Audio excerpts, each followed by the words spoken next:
प्रभु की स्तुति। आप इस चैनल को रोजाना सुनकर 1 साल में बाइबल पढ़ सकते हैं। Please subscribe and support. आज के बाइबल अध्याय अब Amazon music, tune in, Spotify और यूट्यूब म्यूजिक में उपलब्ध है। Please follow it. लव्य व्यवस्था अध्याय 17। लव्य व्यवस्था अध्याय 17। बलिदान केवल पवित्र तंबू के सामने करने की आज्ञा। फिर यहोवा ने मूसा से कहा, हारून और उसके पुत्रों से और कुल इस्राएलियों से कह कि यहोवा ने यह आज्ञा दी है कि इस्राएल के घराने में से कोई मनुष्य हो जो बैल व भेड़ के बच्चे व बकरी को चाहे छावनी में चाहे छावनी से बाहर घात करके मिलाप वाले तंबू के द्वार पर यहोवा के निवास के सामने यहोवा को चढ़ाने के निमित्त न ले जाए, तो उस मनुष्य को लहू बहाने का दोष लगेगा, और वह मनुष्य जो लहू बहाने वाला ठहरेगा वह अपने लोगों के बीच से नाश किया जाए। इस विधि का यह कारण है कि इस्राएली अपने बलिदान जिनको वह खुले मैदान में वध करते हैं, वे उन्हें मिलाप वाले तंबू के द्वार पर याजक के पास यहोवा के लिए ले जाकर उसी के लिए मेल बलि करके बलिदान किया करे, और याजक लोहू को मिलाप वाले तंबू के द्वार पर यहोवा की वेदी के ऊपर छिड़के और चर्बी को उसके सुखदायक सुगंध के लिए जलाए। और वे जो बकरों के पूजक होकर व्यभिचार करते हैं, वे फिर अपने बलि पशुओं को उनके लिए बलिदान न करें। तुम्हारी पीढ़ियों के लिए यह सदा की विधि होगी। और तू उनसे कह कि इस्राएल के घराने के लोगों में से व उनके बीच रहने वाले परदेश में से कोई मनुष्य क्यों न हो जो होमबलि व मेलबलि चढ़ाए और उसको मिलाप वाले तंबू के द्वार पर यहोवा के लिए चढ़ाने को न ले आए, वह मनुष्य अपने लोगों में से नाश किया जाए। लहू की पवित्रता। फिर इस्राएल के घराने के लोगों में से व उनके बीच रहने वाले परदेशियों में से कोई मनुष्य क्यों न हो जो किसी प्रकार का लहू खाए, मैं उस लहू खाने वाले के विमुख होकर उसको उसके लोगों के बीच में से नाश कर डालूंगा, क्योंकि शरीर का प्राण लहू में रहता है, और उसको मैंने तुम लोगों को वेदी पर चढ़ाने के लिए दिया है कि तुम्हारे प्राणों के लिए प्रायश्चित्त किया जाए, क्योंकि प्राण के कारण लोहू ही से प्रायश्चित्त होता है। इस कारण मैं इस्राएलियों से कहता हूँ कि तुम में से कोई प्राणी लोहू न खाए, और जो परदेशी तुम्हारे बीच रहता हो वह भी लोहू कभी न खाए। और इस्राएलियों में से व उनके बीच रहने वाले परदेशियों में से कोई मनुष्य क्यों न हो जो अहेर करके खाने के योग्य पशु व पक्षी को पकड़े, वह उसके लोहू को उंडेल कर धूली से ढांप दे, क्योंकि शरीर का प्राण जो है वह उसका लोहू ही है, जो उसके प्राण के साथ एक है। इसलिए मैं इस्राएलियों से कहता हूँ कि किसी प्रकार के प्राणी के लोहू को तुम न खाना, क्योंकि सब प्राणियों का प्राण उसका लोहू ही है। जो कोई उसको खाए वह नाश किया जाए, और चाहे वह देशी हो व परदेशी। जो कोई किसी लोथ व फाड़े हुए पशु का मांस खाए, वह अपने वस्त्रों को धोकर जल से स्नान करे और सांझ तक शुद्ध रहे, तब तक वह शुद्ध होगा।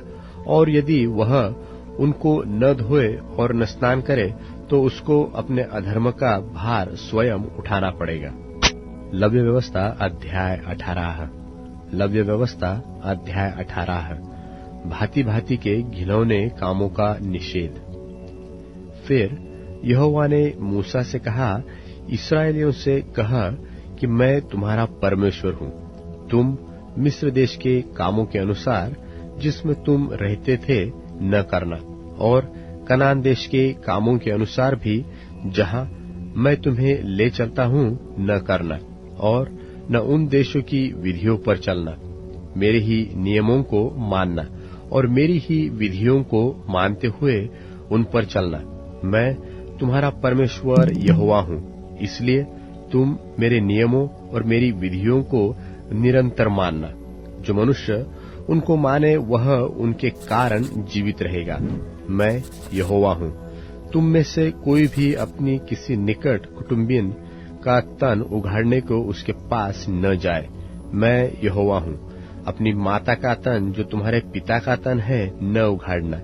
वह तो तुम्हारी माता है, इसलिए तुम उसका तन न उघाड़ना। अपनी सौतेली माता का भी तन न उघाड़ना। वह तो तुम्हारे पिता का ही तन है। अपनी बहन चाहे सगी हो चाहे सौतेली हो, चाहे वह घर में उत्पन्न हुई हो चाहे बाहर, उसका तन न उघाड़ना। अपनी पोती व अपनी नतिनी का तन न उघाड़ना। उनकी देह तो मानो तुम्हारी ही है। तुम्हारी सौतेली बहन जो तुम्हारे पिता के उत्पन्न हुए, वह तुम्हारी बहन है, इस कारण उसका तन न उघाड़ना। अपनी फूफी का तन न उघाड़ना। वह तो तुम्हारे पिता की निकट कुटुंबिनी है। अपनी मौसी का तन न उघाड़ना, क्योंकि वह तुम्हारी माता की निकट कुटुंबिनी है। अपने चाचा का तन न उघाड़ना, अर्थात उसकी स्त्री के पास न जाना, वह तो तुम्हारी चाची है। अपनी बहू का तन न उघाड़ना, वह तो तुम्हारे बेटे की स्त्री है, इस कारण तुम उसका तन न उघाड़ना। अपनी भौजी का तन न उघाड़ना, वह तो तुम्हारे भाई ही का तन है। किसी की स्त्री और उसकी बेटी दोनों का तन न उघाड़ना, और उसकी पोती को व उसकी नतिनी को अपनी स्त्री करके उसका तन न उघाड़ना। वे तो निकट कुटुंबिनी है। ऐसा करना महापाप है। और अपनी स्त्री की बहन को भी अपनी स्त्री करके उसकी सौत न करना, कि पहली के जीवित रहते हुए उसका तन भी उघाड़े। फिर जब तक कोई स्त्री अपने कृत्य के कारण अशुद्ध रहे, तब तक उसके पास उसका तन उघाड़ने को न जाना। फिर अपने भाई बंधु की स्त्री से कुकर्म करके अशुद्ध न हो जाना। और अपने संतान में से किसी को मोलेक के लिए होम करके न चढ़ाना, और न अपने परमेश्वर के नाम को अपवित्र ठहराना। मैं यहोवा हूँ। स्त्री गमन की रीति से पुरुष गमन न करना, वह तो घिनौना काम है।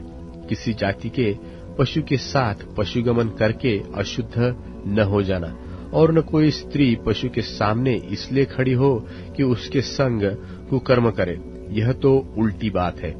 ऐसा कोई भी काम करके अशुद्ध न हो जाना, क्योंकि जिन जातियों को मैं तुम्हारे आगे से निकालने पर हूँ, वे ऐसे काम करके अशुद्ध हो गई है, और उनका देश भी अशुद्ध हो गया है।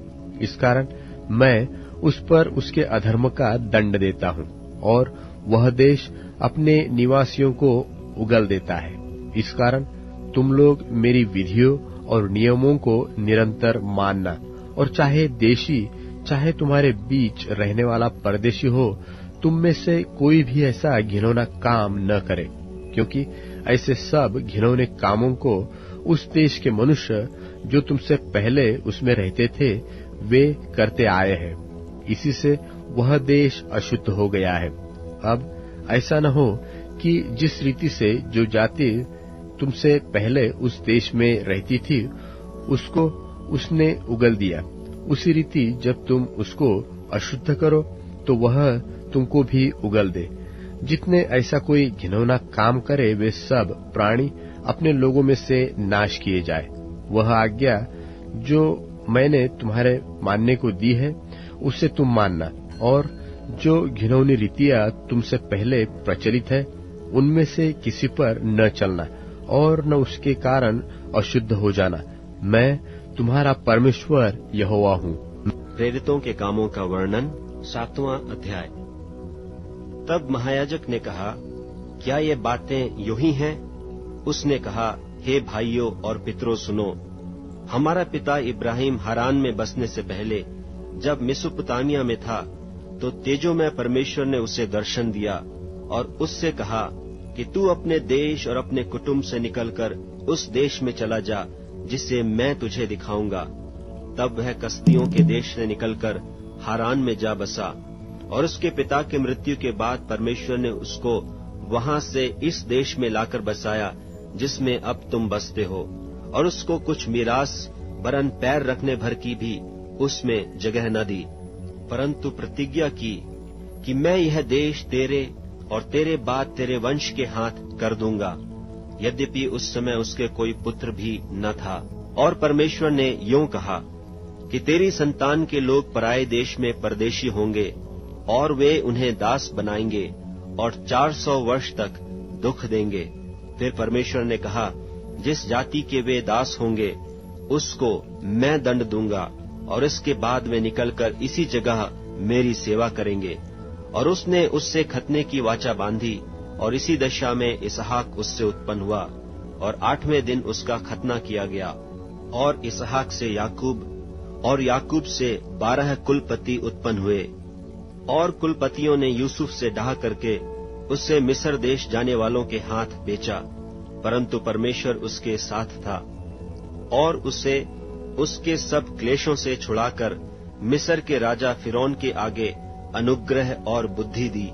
और उसने उसे मिस्र पर और अपने सारे घर पर हाकिम ठहराया। तब मिस्र और कनान के सारे देश में अकाल पड़ा, जिससे भारी क्लेश हुआ, और हमारे बाप दादों को अन्न नहीं मिलता था। परंतु याकूब ने यह सुनकर कि मिस्र में अनाज है, हमारे बाप दादों को पहली बार भेजा। और दूसरी बार यूसुफ अपने भाइयों पर प्रकट हो गया, और यूसुफ की जाति फिरौन को मालूम हो गई। तब यूसुफ ने अपने पिता याकूब और अपने सारे कुटुंब को, जो 75 व्यक्ति थे, बुला भेजा। तब याकूब मिस्र में गया, और वहां वह और हमारे बाप दादे मर गए, और वे शिकिम में पहुंचाए जाकर उस कब्र में रखे गए जिसे इब्राहिम ने चांदी देकर शिकिम में हमोर की संतान से मोल लिया था। परंतु जब उस प्रतिज्ञा के पूरे होने का समय निकट आया जो परमेश्वर ने इब्राहिम से की थी, तो मिस्र में वे लोग बढ़ गए और बहुत हो गए, जब तक कि मिस्र में दूसरा राजा न हुआ जो यूसुफ को नहीं जानता था। उसने हमारी जाति से चतुराई करके हमारे बाप दादों के साथ यहाँ तक कुव्यवहार किया कि उन्हें अपने बालकों को फेंक देना पड़ा कि वे जीवित न रहें। उस समय मूसा उत्पन्न हुआ, जो बहुत ही सुंदर था, और वह 3 महीने तक अपने पिता के घर में पाला गया। परंतु जब फेंक दिया गया तो फिरौन की बेटी ने उसे उठा लिया और अपना पुत्र करके पाला। और मूसा को मिस्रियों की सारी विद्या पढ़ाई गई, और वह बातों और कामों में सामर्थी था। जब वह 40 वर्ष का हुआ तो उसके मन में आया कि मैं अपने इस्राएली भाइयों से भेंट करूं, और उसने एक व्यक्ति पर अन्याय होते देखकर उससे बचाया, और मिस्री को मारकर सताए हुए का पलटा लिया। उसने सोचा कि मेरे भाई समझेंगे कि परमेश्वर मेरे हाथों से उनका उद्धार करेगा, परंतु उन्होंने न समझा।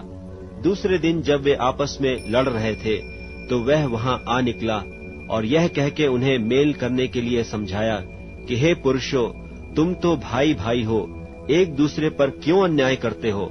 परंतु जो अपने पड़ोसी पर अन्याय कर रहा था, उसने उसे यह कहकर हटा दिया कि तुझे किसने हम पर हाकिम और न्यायी ठहराया है? क्या जिस रीति से तूने कल मिस्री को मार डाला, मुझे भी मार डालना चाहता है? यह बात सुनकर मूसा भागा और मिद्यान देश में परदेशी होकर रहने लगा, और वहां उसके 2 पुत्र उत्पन्न हुए। जब पूरे 40 वर्ष बीत गए तो एक स्वर्गदूत ने सीनै पहाड़ के जंगल में उसे जलती हुई झाड़ी की ज्वाला में दर्शन दिया। मूसा ने उस दर्शन को देखकर अचंभा किया, और जब देखने के लिए पास गया तो प्रभु का यह शब्द हुआ कि मैं तेरे बाप दादों इब्राहिम, इसहाक और याकूब का परमेश्वर हूँ। तब तो मूसा कांप उठा, यहाँ तक कि उसे देखने का हियाव न रहा। तब प्रभु ने उससे कहा, अपने पांवों से जूती उतार ले, क्योंकि जिस जगह तू खड़ा है वह पवित्र भूमि है। मैंने सचमुच अपने लोगों की दुर्दशा को जो मिस्र में है देखी है, और उनकी आह और उनका रोना सुन लिया है, इसलिए उन्हें छुड़ाने के लिए उतरा हूँ। अब आ, मैं तुझे मिस्र में भेजूंगा। जिस मूसा को उन्होंने यह कहकर नकारा था कि तुझे किसने हम पर हाकिम और न्यायी ठहराया है, उसी को परमेश्वर ने हाकिम और छुड़ाने वाला ठहराकर उस स्वर्गदूत के द्वारा जिसने उसे झाड़ी में दर्शन दिया था भेजा। यही व्यक्ति मिस्र और लाल समुद्र और जंगल में 40 वर्ष तक अद्भुत काम और चिन्ह दिखा दिखाकर उन्हें निकाल लाया। यह वही मूसा है जिसने इस्राएलियों से कहा कि परमेश्वर तुम्हारे भाइयों में से तुम्हारे लिए मुझ सा एक भविष्यद्वक्ता उठाएगा। यह वही है जिसने जंगल में कलीसिया के बीच उस स्वर्गदूत के साथ सीने पहाड़ पर उससे बातें की और हमारे बाप दादों के साथ था। उसी को जीवित वचन मिले कि हम तक पहुंचाए, परंतु हमारे बाप दादों ने उसकी मानना न चाहा, वरन उसे हटाकर अपने मन मिस्र की ओर फेरे। और हारून से कहा, हमारे लिए ऐसे देवता बना जो हमारे आगे आगे चले, क्योंकि यह मूसा जो हमें मिस्र देश से निकाल लाया, हम नहीं जानते उसे क्या हुआ। उन दिनों में उन्होंने एक बछड़ा बनाकर उसकी मूरत के आगे बलि चढ़ाया और अपने हाथों के कामों में मगन होने लगे। सो परमेश्वर ने मुंह मोड़कर उन्हें छोड़ दिया कि आकाश गण पूजें, जैसा भविष्यद्वक्ताओं की पुस्तक में लिखा है कि हे इस्राएल के घराने, क्या तुम जंगल में 40 वर्ष तक पशु बलि और अन्न बलि मुझी को चढ़ाते रहे? और तुम मोलेक के तंबू और रिफान देवता के तारे को लिए फिरते थे, अर्थात उन आकारों को जिन्हें तुमने दंडवत करने के लिए बनाया था। सो मैं तुम्हें बाबुल के परे ले जाकर बसाऊंगा।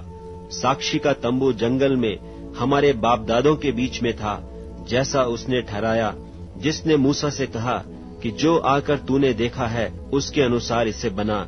उसी तंबू को हमारे बाप दादे पूर्व काल से पाकर यहोशू के साथ यहाँ ले आए, जिस समय कि उन्होंने उन अन्य जातियों का अधिकार पाया जिन्हें परमेश्वर ने हमारे बाप दादों के सामने से निकाल दिया, और वह दाऊद के समय तक रहा। उस पर परमेश्वर ने अनुग्रह किया। सो उसने विनती की कि मैं याकूब के परमेश्वर के लिए निवास स्थान ठहराऊं, परंतु सुलेमान ने उसके लिए घर बनाया। परंतु परम प्रधान हाथ के बनाए घरों में नहीं रहता, जैसा कि भविष्यद्वक्ता ने कहा कि प्रभु कहता है, स्वर्ग मेरा सिंहासन और पृथ्वी मेरे पांव तले की पीढ़ी है। मेरे लिए तुम किस प्रकार का घर बनाओगे और मेरे विश्राम का कौन सा स्थान होगा? क्या ये सब वस्तुएं मेरे हाथ की बनाई नहीं? हे हठीले और मन और कान के खतना रहित लोगों, तुम सदा पवित्र आत्मा का सामना करते हो। जैसा तुम्हारे बाप दादे करते थे वैसे ही तुम भी करते हो। भविष्यद्वक्ताओं में से किसको तुम्हारे बाप दादों ने नहीं सताया, और उन्होंने उस धर्मी के आगमन का पूर्व काल से संदेश देने वालों को मार डाला। और अब तुम भी उसके पकड़वाने वाले और मार डालने वाले हुए। तुमने स्वर्गदूतों के द्वारा ठहराई हुई व्यवस्था तो पाई, परंतु उसका पालन नहीं किया। ये बातें सुनकर वे जल गए और उस पर दांत पीसने लगे। परंतु उसने पवित्र आत्मा से परिपूर्ण होकर स्वर्ग की ओर देखा और परमेश्वर की महिमा को और यीशु को परमेश्वर की दाहिनी ओर खड़ा देखकर कहा, देखो, मैं स्वर्ग को खुला हुआ और मनुष्य के पुत्र को परमेश्वर की दाहिनी ओर खड़ा हुआ देखता हूँ। तब उन्होंने बड़े शब्द से चिल्लाकर कान बंद कर लिए और एक चित्त होकर उस पर झपटे और उसे नगर के बाहर निकालकर पत्थरवाह करने लगे। और गवाहों ने अपने कपड़े शाऊल नाम एक जवान के पांवों के पास उतार रखे, और वे स्तिफनुस को पत्थरवाह करते रहे। और वह यह कहकर प्रार्थना करता रहा कि हे प्रभु यीशु, मेरी आत्मा को ग्रहण कर। फिर घुटने टेक कर ऊंचे शब्द से पुकारा, हे प्रभु, यह पाप उन पर मत लगा। और यह कहकर सो गया, और शाऊल उसके वध में सहमत था। प्रेरितों के कामों का वर्णन 8वां अध्याय। उसी दिन यरूशलेम की कलीसिया पर बड़ा उपद्रव होने लगा, और प्रेरितों को छोड़ सब के सब यहूदिया और सामरिया देशों में तितर बितर हो गए। और भक्तों ने स्तिफनुस को कब्र में रखा और उसके लिए बड़ा विलाप किया। शाऊल कलीसिया को उजाड़ रहा था और घर घर घुसकर पुरुषों और स्त्रियों को घसीट घसीट कर बंदी गृह में डालता था। जो तितर बितर हुए थे वे सुसमाचार सुनाते हुए फिरे, और फिलिप्पुस सामरिया नगर में जाकर लोगों में मसीह का प्रचार करने लगा। और जो बातें फिलिप्पुस ने कही उन्हें लोगों ने सुनकर, और जो चिन्ह वह दिखाता था उन्हें देख देख कर एक चित्त होकर मन लगाया, क्योंकि बहुतों में से अशुद्ध आत्माएं बड़े शब्द से चिल्लाती हुई निकल गईं, और बहुत से झोले के मारे हुए और लंगड़े भी अच्छे किए गए, और उस नगर में बड़ा आनंद हुआ। इससे पहले उस नगर में शमौन नाम एक मनुष्य था, जो टोना करके सामरिया के लोगों को चकित करता और अपने आप को कोई बड़ा पुरुष बनाता था, और सब छोटे से बड़े तक उसे मान कर कहते थे कि यह मनुष्य परमेश्वर की वह शक्ति है जो महान कहलाती है। उसने बहुत दिनों से उन्हें अपने टोने के कामों से चकित कर रखा था, इसीलिए वे उसको बहुत मानते थे। परंतु जब उन्होंने फिलिप्पुस की प्रतीति की, जो परमेश्वर के राज्य और यीशु के नाम का सुसमाचार सुनाता था, तो लोग क्या पुरुष क्या स्त्री बपतिस्मा लेने लगे। तब शमौन ने आप भी प्रतीति की और बपतिस्मा लेकर फिलिप्पुस के साथ रहने लगा, और चिन्ह और बड़े बड़े सामर्थ के काम होते देखकर चकित होता था। जब प्रेरितों ने जो यरूशलेम में थे सुना कि सामरियों ने परमेश्वर का वचन मान लिया है, तो पतरस और यूहन्ना को उनके पास भेजा, और उन्होंने जाकर उनके लिए प्रार्थना की कि पवित्र आत्मा पाएं, क्योंकि वह अब तक उनमें से किसी पर न उतरा था। उन्होंने तो केवल प्रभु यीशु के नाम में बपतिस्मा लिया था। तब उन्होंने उन पर हाथ रखे और उन्होंने पवित्र आत्मा पाया। जब शमौन ने देखा कि प्रेरितों के हाथ रखने से पवित्र आत्मा दिया जाता है, तो उनके पास रुपये लाकर कहा कि यह अधिकार मुझे भी दो कि जिस किसी पर हाथ रखूं वह पवित्र आत्मा पाए। पतरस ने उससे कहा, तेरे रुपये तेरे साथ नाश हों, क्योंकि तूने परमेश्वर का दान रुपयों से मोल लेने का विचार किया। इस बात में न तेरा हिस्सा है न बांटा, क्योंकि तेरा मन परमेश्वर के आगे सीधा नहीं। इसलिए अपनी इस बुराई से मन फिराकर प्रभु से प्रार्थना कर, संभव है तेरे मन का विचार क्षमा किया जाए, क्योंकि मैं देखता हूँ कि तू पित्त की सी कड़वाहट और अधर्म के बंधन में पड़ा है। शमौन ने उत्तर दिया कि तुम मेरे लिए प्रभु से प्रार्थना करो कि जो बातें तुमने कही उनमें से कोई मुझ पर न आ पड़े। सो वे गवाही देकर और प्रभु का वचन सुनाकर यरूशलेम को लौट गए, और सामरियों के बहुत गांवों में सुसमाचार सुनाते गए।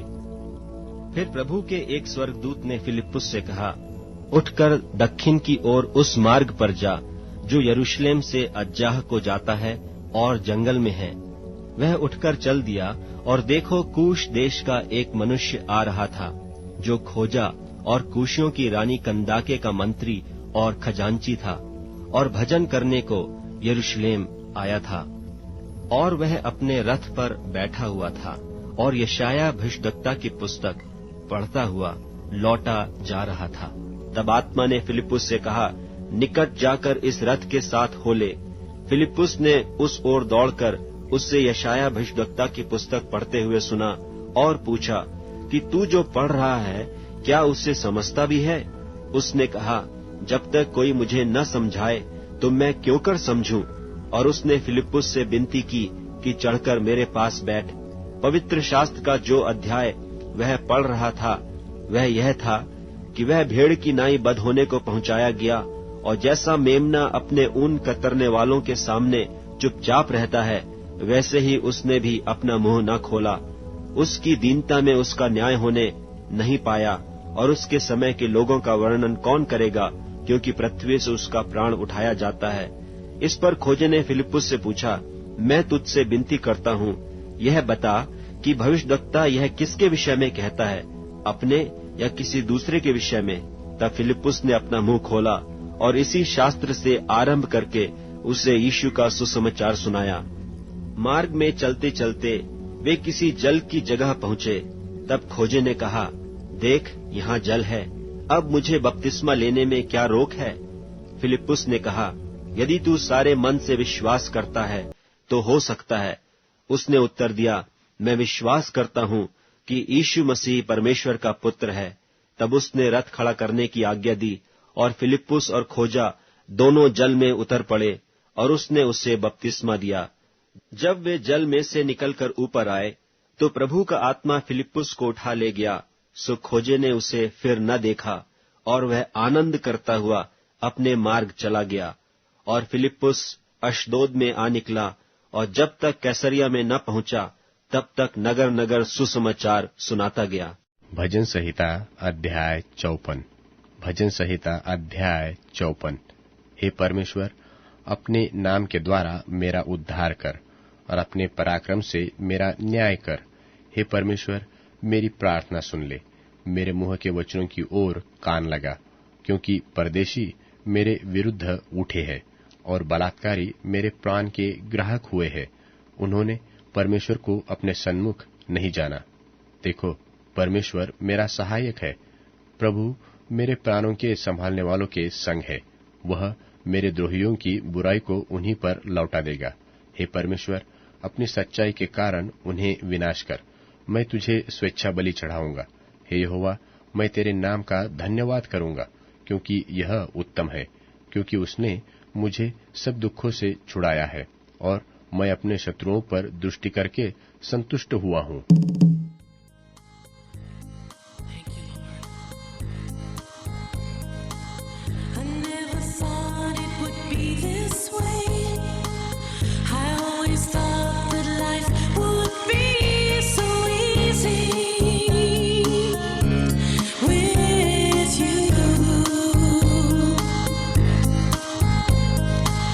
But now I see my flesh cry out. It won't give up without a fight. But I know there's a victory. For I want to be like you. I want to be like you. I want to be like you. I want to be like you, no matter the price.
Jesus,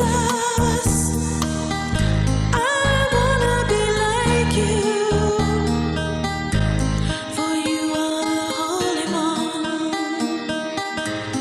You are the only one. You are the only one who can never make me clean, who can never make me clean. For I want to be like you. I want to be like you. I want to be like you. Want to be like you, no matter the price.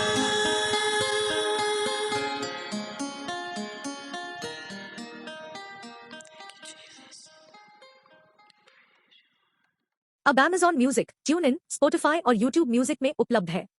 Please follow it.